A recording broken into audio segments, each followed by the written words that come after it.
अर्थ के सरफेस।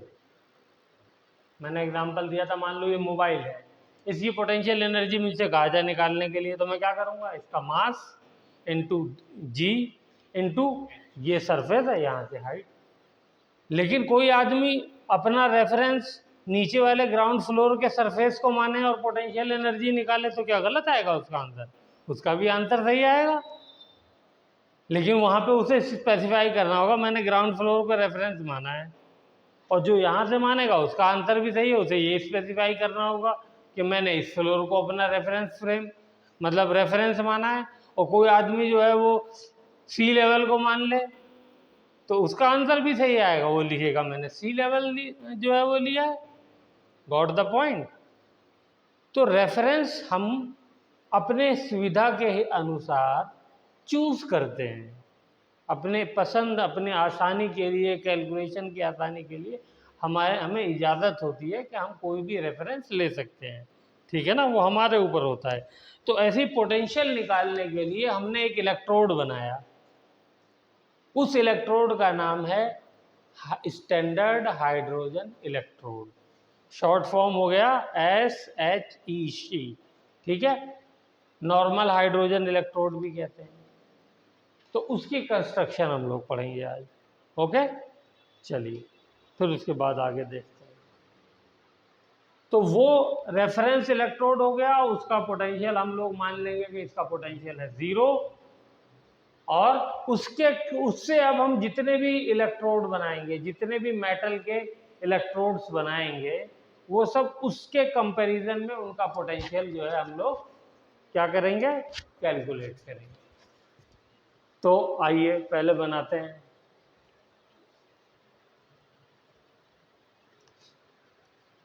हम्म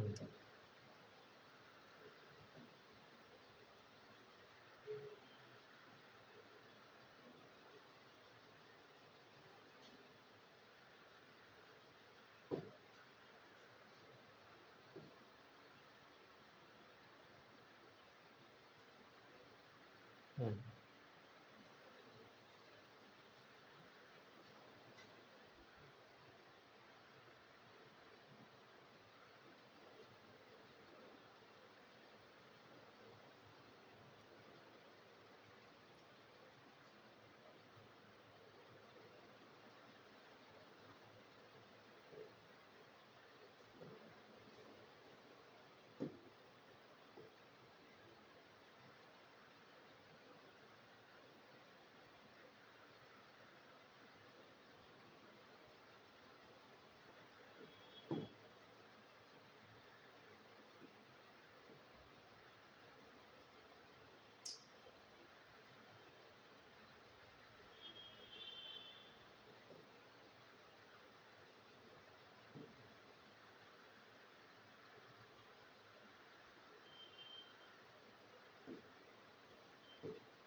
चलिए बनाइए।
एक चीज़ और,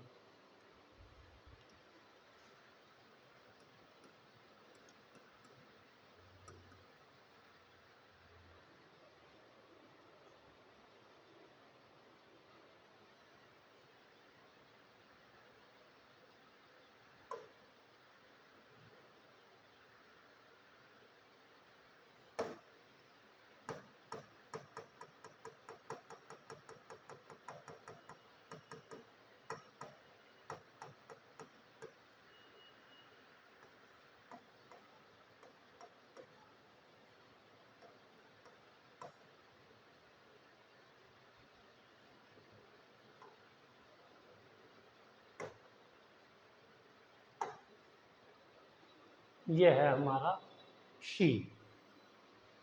फुल फॉर्म लिखिए शी का, स्टैंडर्ड हाइड्रोजन इलेक्ट्रोड पोटेंशियल।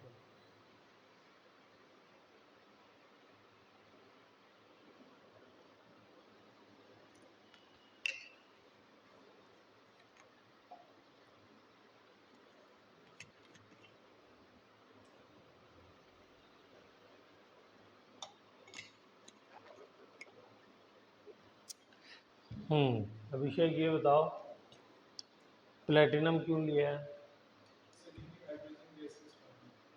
तो उससे क्या हुआ? ये कौन? इलेक्ट्रोलाइट नहीं, इलेक्ट्रोड। इलेक्ट्रोलाइट जो सॉल्यूशन में डिसॉल्व होता है उसको इलेक्ट्रोलाइट कहते हैं। ठीक है। प्लेटिनम जो है वायर, ये इलेक्ट्रोड की तरह काम करेगी, और इलेक्ट्रोड पे क्या होता है? Oxidation and reduction. ठीक है।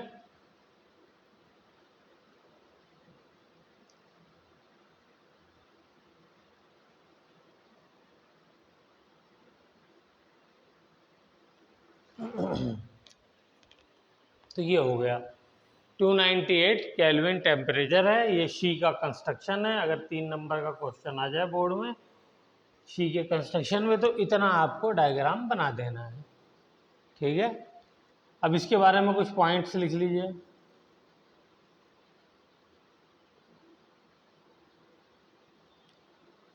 It is a gas ion electrode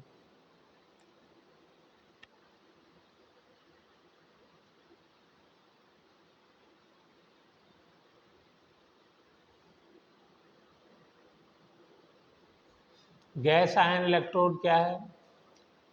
देखिए हाइड्रोजन गैस हम लोग क्या कर रहे हैं, 1 atm प्रेशर पे इंजेक्ट कर रहे हैं, ठीक है।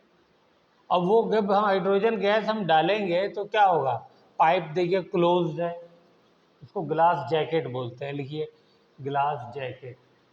जैसे जैकेट पहन लेता है आदमी तो कवर हो जाता है ना, तो ऐसे ही वो ग्लास की जैकेट है, उसके अंदर गैस है। अब उसके लिए रास्ता कहाँ है, नीचे की तरफ। और नीचे सॉल्यूशन में कौन कौन से आयन्स हैं, H पॉजिटिव और Cl नेगेटिव दोनों आयन्स हैं।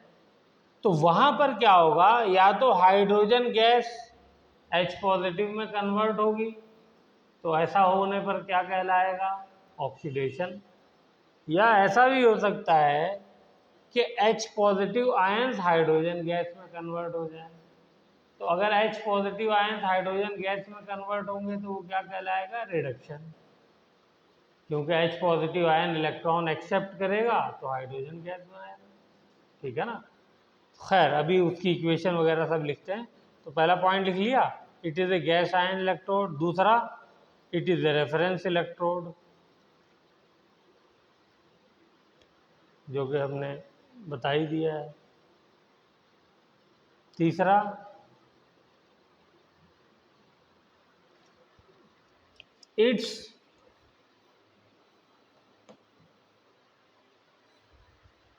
तीसरा क्या है, इट्स, आप फुल फॉर्म लिखेंगे Keshav, standard reduction electrode potential और standard oxidation electrode potential are taken as 0, ठीक है, ओके। हमने इसको क्या मान लिया, 0। जैसे इस अर्थ पे हमने पोटेंशियल एनर्जी को कितना मान लिया, सरफेस पे 0। अर्थ के सरफेस पे क्योंकि हाइट को हम 0 मान लेते हैं तो पोटेंशियल एनर्जी क्या हो गई, 0। तो ऐसे ही हमने एक ऐसा इलेक्ट्रोड बनाया और बना करके इसका हमने क्या मान लिया, पोटेंशियल 0, ताकि इससे हम कंपेयर कर सकें। इन दोनों की वैल्यू क्या हो जाएगी, 0 हो जाएगी। अगर ये हम ऑक्सीडेशन पोटेंशियल मेजर करने के लिए काम कर रहे हैं दूसरे मेटल का, तो वो क्योंकि ऑक्सीडाइज होगा तो इसको रिड्यूस होना पड़ेगा, ठीक है ना। और अगर उसका रिडक्शन पोटेंशियल मेजर करने के लिए हम यूज कर रहे हैं तो वो क्योंकि रिड्यूस हो रहा है तो इसको ऑक्सीडाइज होना पड़ेगा, ठीक। हाँ, तो ये हो गया। चलिए, और इसीलिए इट कैन एक्ट, लिखिए चौथा पॉइंट लिख लीजिए, it can act both as anode और कैथोड।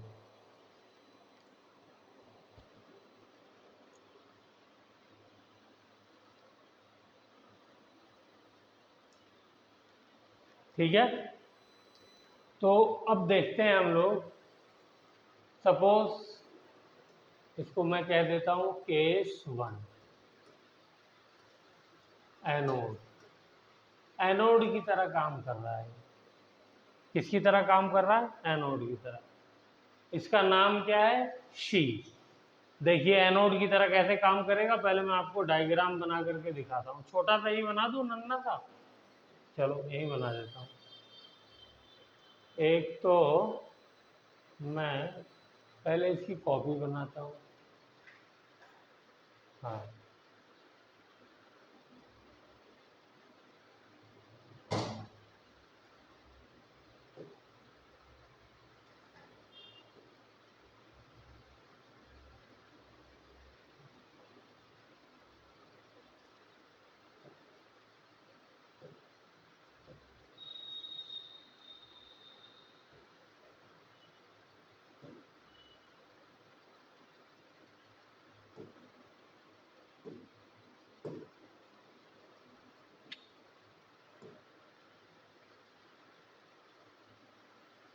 मजा नहीं आया।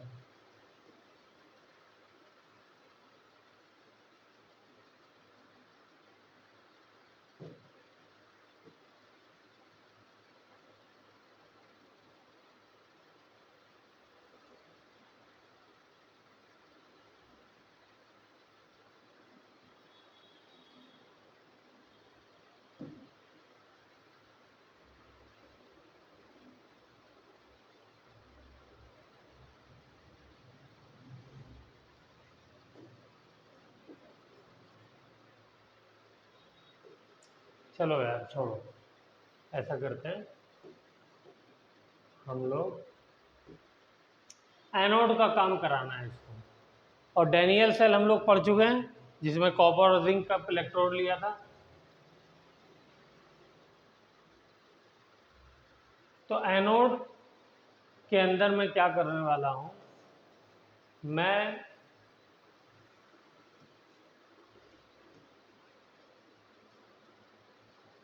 ये हो गया मेरा कॉपर इलेक्ट्रोड।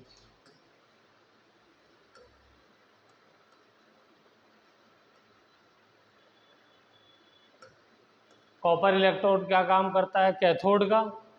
मुझे इसका पोटेंशियल नापना है कि इस कॉपर इलेक्ट्रोड का कितना पोटेंशियल है। तो मैं क्या करूँगा, क्योंकि ये मुझे मालूम है कि कैथोड का काम कर रहा है, तो यहाँ पर मुझे एनोड की जगह इसका पोटेंशियल नापने के लिए सी को लगाना पड़ेगा। ठीक है, अब मैं डायग्राम नहीं बनाऊंगा, खाली काम चला लूँगा लिख करके, SHE ये लगा दिया मैंने, लग गया। और लगने के बाद इसको मैंने तार से जोड़ दिया, यहाँ पोटेंशियोमीटर लगा दिया, वोल्ट मीटर कह लो, पोटेंशियोमीटर कह लो।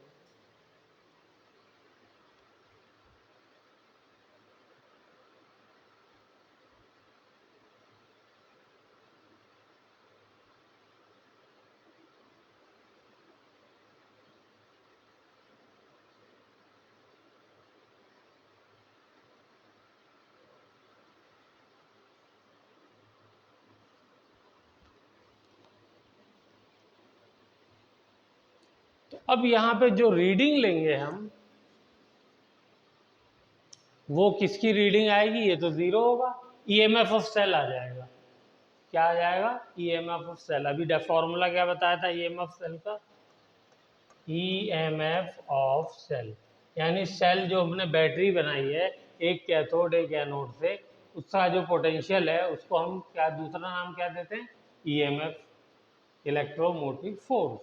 9th-10th में पढ़ा है, अब 12th में फिजिक्स में आप पढ़ेंगे, बल्कि पढ़ना शुरू कर दिया होगा। ईएमएफ आ गया नहीं आ गया, अभी अगले चैप्टर में आएगा करंट इलेक्ट्रिसिटी। तो ईएमएफ ऑफ सेल हो गया। ठीक है, ओके। ये क्या फॉर्मूला था, ई of cathode minus E of anode. तो कैथोड का पोटेंशियल कितना है वही तो मुझे निकालना है, मुझे तो पता नहीं ना कॉपर का क्या पोटेंशियल है, और एनोड का कितना है वो मैंने जीरो मान लिया है, जीरो मान लिया ना रेफरेंस में। और सेल का पोटेंशियल वो यहां से रीडिंग आ गई, इस मीटर में जो रीडिंग आई वो मुझे सेल का पोटेंशियल ही तो बता रही है। तो यहां से देखो ई कैथोड का पोटेंशियल आ गया नहीं आ गया, आया ना। तो ये वाला चीज लिख लो, ये अच्छा याद रहेगा।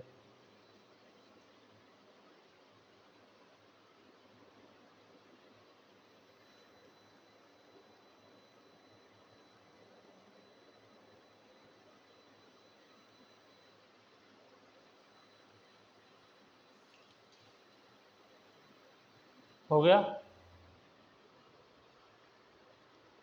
ये एनोड है ये याद रहेगा पक्का, ये कैथोड है, कैथोड पे रिडक्शन हो रहा है, एनोड पे ऑक्सीडेशन हो रहा है।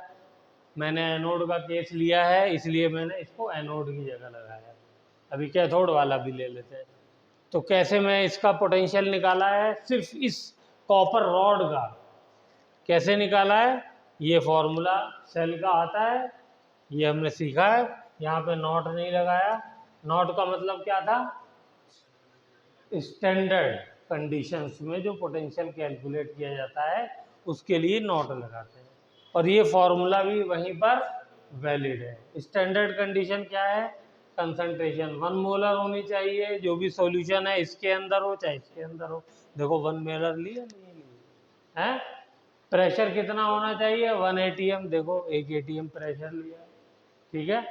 और तीसरा टेम्परेचर कितना होना चाहिए? 298 ठीक है, सारी चीजें। अब इसका जो है हाफ सेल कॉपर वाला तो आपको लिखना आता है, डैनियल में लिखा था। एनोड वाला लिख सकते हैं? एनोड की हाफ सेल रिएक्शन क्या होगा? लिखिए, एनोड हाफ सेल रिएक्शन, लिखिए क्या होगा, लगाइए दिमाग।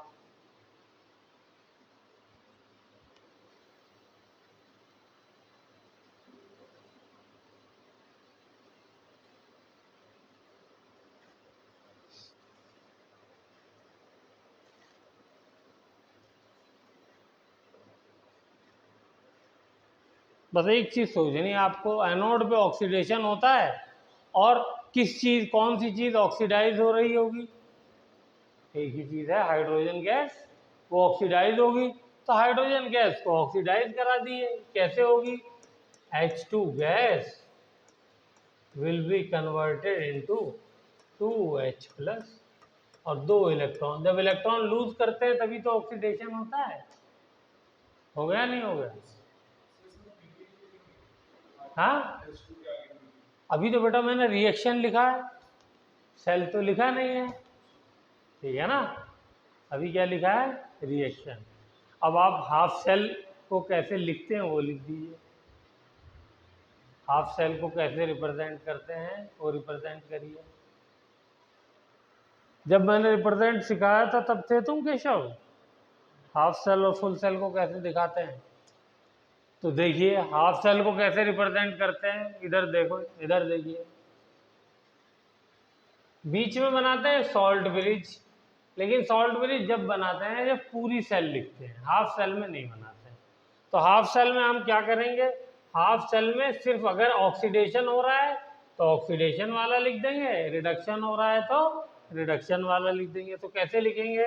देखिए, दूसरे कलर को यूज कर लेता हूँ। ई कंडीशन क्या है? स्टैंडर्ड कंडीशन नॉट, क्या हो रहा है? ऑक्सीडेशन। तो पहले क्या लिखेंगे? Hydrogen gas oblique H positive, ठीक है। हाइड्रोजन गैस ऑक्सीडाइज हो रही है, इसमें H पॉजिटिव, यही तो हो गया, ये हो गया। यहां पर क्या लिखना होगा? ये तो हो गया EMF ऑफ सेल, ठीक है। इसकी वैल्यू कितनी होगी? बोलिए, 0। क्यों? क्योंकि हमने 0 माना है, IUPAC ने 0 माना है, ठीक है। सेल रिप्रेजेंटेशन ये में EMF वाला वर्ड, ई वाला हट जाएगा, खाली क्या लिखा जाएगा?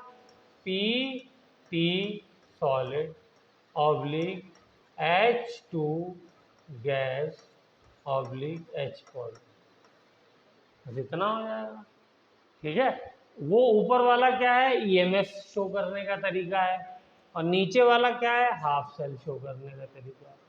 EMF जो है वो क्या है? 0, ठीक है।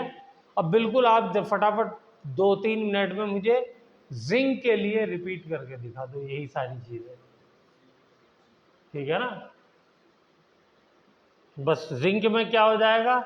जिंक इस बार एनोड बनेगा और सी क्या बन जाएगा? कैथोड।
ठीक है, बन गया।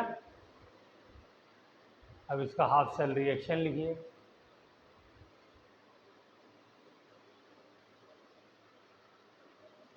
हाफ सेल रिएक्शन क्या होगा, इस बार ये कैथोड की तरह काम कर रहा है, तो कैथोड पे क्या होता है, रिडक्शन।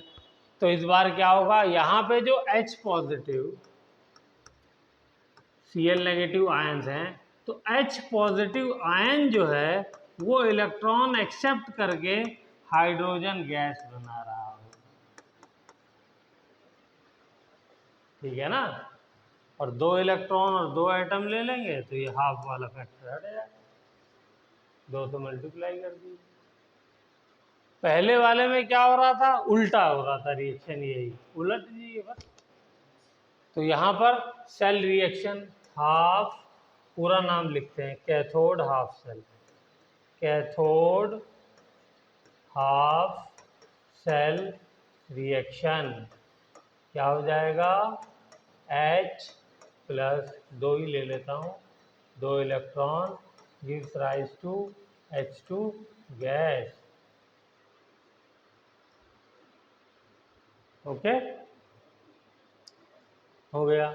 यहाँ पर भी ज़रा फॉर्मूला लगाइए, EMF ऑफ सेल, सेल का potential is equal to EMF of cathode minus EMF of anode, ठीक है। तो बताइए इस बार कैथोड क्या है, 0 है, एनोड क्या है, वो तो एनोड ही है सर, वही तो निकालना है। और E नॉट ऑफ सेल कहाँ से आया, वो तो रीडिंग से आएगा मीटर की, तो यहाँ पे रीडिंग आ गई, आ गया नहीं आ गया,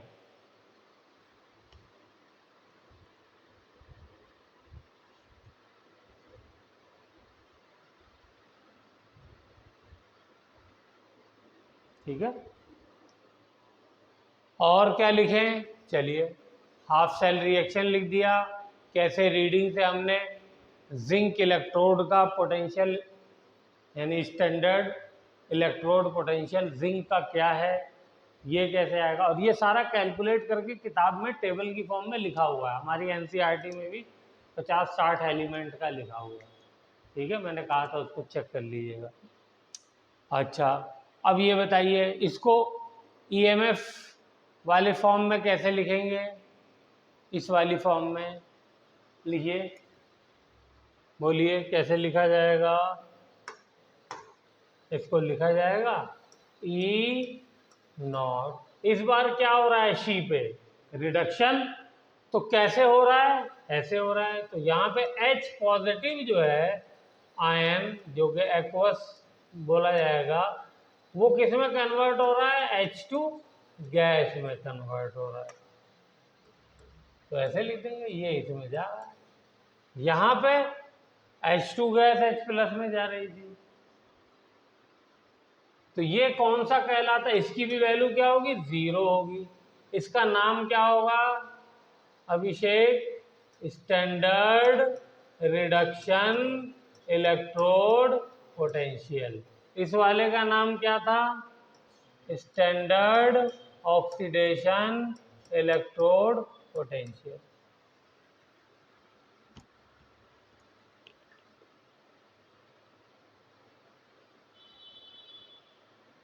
ठीक है। तो आपको EMF लिखने का तरीका भी आ गया।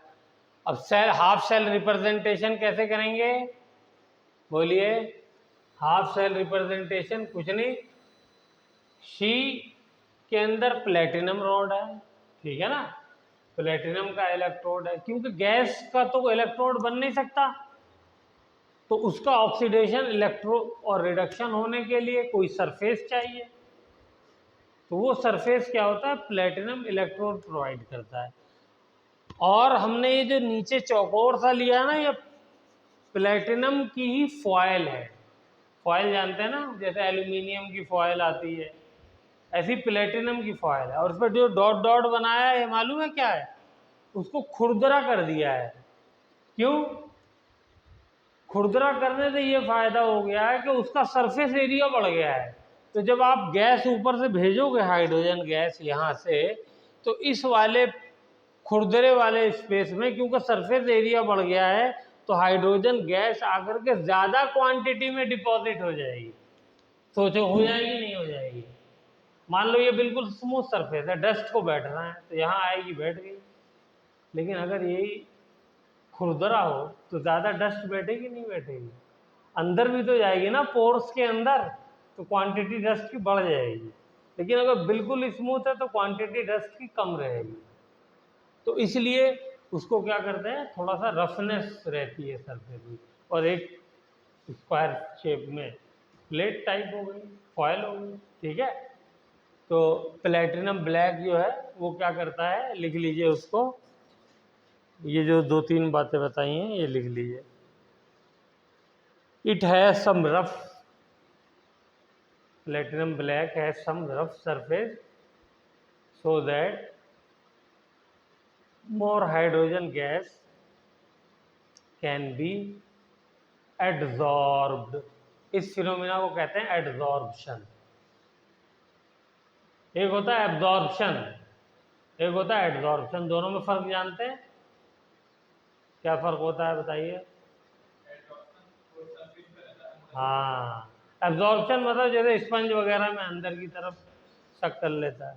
Good, very good.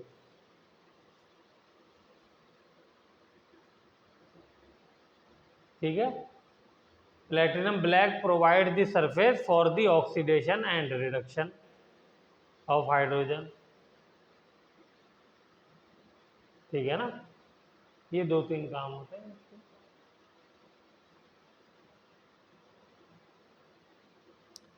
तो इसकी हाफ सेल लिख देते हैं स्टैंडर्ड रिडक्शन वाली।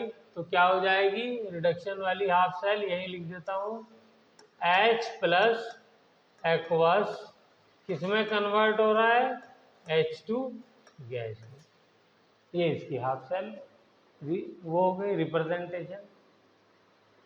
ठीक है, ईएमएफ इसका 0 है, वो आपने लिख ही लिया है। तो यहाँ पे जो है ये शी हमारा कैसे यूज होता है। अब यहाँ पे मैंने कॉपर रिंग के साथ लगाया, आपने जितने पीरियोडिक टेबल में मेटल हैं सबके साथ लगा दिए, तो सबका पोटेंशियल आपको मिल जाएगा। ठीक है ना, इवन खाली मेटल नहीं, उनके ऑक्साइड्स वगैरह हों और दूसरे फॉर्म्स हों उनके साथ भी लगा दिए। ठीक है, तो ये हमारा इस तरीके से पूरी टेबल हमारी बनी हुई है। तो यहाँ पे हमारा ये भी ख़त्म होता है। हम्म हम्म हम्म हम्म हम्म, हम्म। अच्छा, एक चीज़ और बता दें, इसकी वैल्यू कितनी आएगी रीडिंग में, बता सकता है कोई? क्योंकि हमने किया है इसलिए पूछ रहा हूँ। 0.34 वोल्ट, बोलो क्यों आएगी? खाली कॉपर है। 1.1 जब आती है जब कॉपर और जिंक का इलेक्ट्रोड होता है और सेल बनी होती है, तभी तो यहीं से तो ये वैल्यू निकली थी जो हमने ईएमएफ लिखा था, हैं? हाँ, 0.34। तो यहाँ पे जो रीडिंग हमने चेक करी तो वो कितनी थी, 0.34। अच्छा चलो यहाँ वाली बताओ जल्दी से, क्या रीडिंग आएगी? 0.76 volt minus E dot A.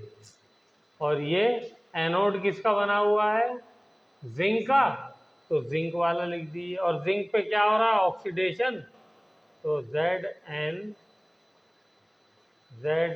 Plus 2 plus. ठीक है, तो ऑक्सीडेशन में क्या आ जाएगा, माइनस साइन, ये इधर से इधर आ जाएगा, लिख लीजिए माइनस साइन। हम्म